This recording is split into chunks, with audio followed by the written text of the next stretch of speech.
ఇంకీరోజు start అయితే 16వ తేదీ April నెల 2024 మంగళవారం. ఇంకీరోజు మనం కలకడ మార్కెట్లో టమాటో రేట్లు ఏ విధంగా పడుతున్నాయి మనం ఈ వీడియోలో తెలుసుకుందాము. కలకడ మార్కెట్తో పాటు అలాగే కలికిరి మార్కెట్లో కూడా టమాటో రేట్లు ఏ విధంగా పడుతున్నాయి మనం ఈ వీడియోలో తెలుసుకుందామండి. రెండు మార్కెట్లో కూడా ఇంచుమించుగా 14 కిలోల బాక్సులు ఇంకా 15 కిలోల బాక్సులు మాత్రమే ఉంటాయి. సేమ్ అంటే చిన్న బాక్సులే ఉంటాయి, పెద్ద బాక్సులు అయితే ఇక్కడైతే ఉండవు. ప్రజెంట్ ఈవెన్ కలికిరి మార్కెట్ గురించి మాట్లాడుకోవాల్సి వస్తే నేనపైన దిగుమతి అయితే పెరిగింది. ఇది దిగుమతి కొంచెం అటు ఇటుగా వచ్చిన ప్రజెంట్ ఇంచుమించు నేను ధరలో ఈరోజు కూడా వెళ్తున్నాయి. ధరలో కూడా పెద్దగా మార్పు అయితే లేదు. ఇంకా కలకడ మార్కెట్ తెలుసుకునే ముందు మీరు ఇంకా ఈ ఛానల్ సబ్స్క్రైబ్ చేసుకోకుండా చూస్తూ ఉంటే వెంటనే సబ్స్క్రైబ్ చేసుకోండి. ఈ వీడియోని సో లైక్ చేయండి. లైక్ ఛానల్ ఈరోజు లైక్స్ టార్గెట్ వచ్చేసి 350 లైక్స్ అయితే టార్గెట్ అయితే వేసండి. సో ఇంకా లైక్ చేయకపోతే లైక్ చేయండి. ఇంకా విషయానికి వస్తే చిన్న బాక్సులు మాత్రమే ఉంటాయి. ప్రజెంట్ ఇప్పుడిప్పుడే వేలం పాటలు కూడా ప్రారంభమైంది కలకడ మార్కెట్లో వచ్చేసి.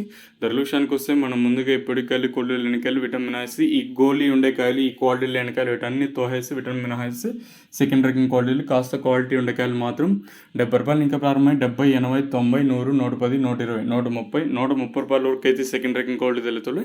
ఇక్కడే కలకడ మార్కెట్లో ఇప్పటి వరకు జరిగిన యాక్షన్ ప్రకారం ఫస్ట్ రకం క్వాలిటీ టాప్ అండ్ టాప్స్ కొనింది. ఇప్పటి వరకు అయితే 140 రూపాయలు ఇంకా ప్రారంభమై 150, 60, 70, 90, 210, 210 రూపాయల వరకు అయితే కలకడ మార్కెట్ టాప్ అయితే జరిగింది. 140 రూపీస్ టు 210 రూపీస్ వరకు టాప్ అయితే జరిగింది. వేలం పాటలు కూడా ఇప్పుడిప్పుడే ప్రారంభమయ్యాయి కాబట్టి ఈ సూపర్ టాప్ అనేది ఎంతకన్నా పెరుగుతుందో లేదో చూడాలి. ఇక్కడే కలికిరి మార్కెట్లో అంటే 170, 180, 190, 200 అండి ఇవ్వండి కలికిరి మార్కెట్లో సూపర్ టాప్లో వచ్చేసి. ప్రస్తుతానికి ఉన్న ఇన్ఫర్మేషన్ అయితే ఇదే. ఇంకా ఏమన్నా సూపర్ టాప్ ఇంతకన్నా పెరిగితే తమిళ మీద కానీ అలాగే మన వాట్సాప్ గ్రూప్లో తెలియజేస్తాను.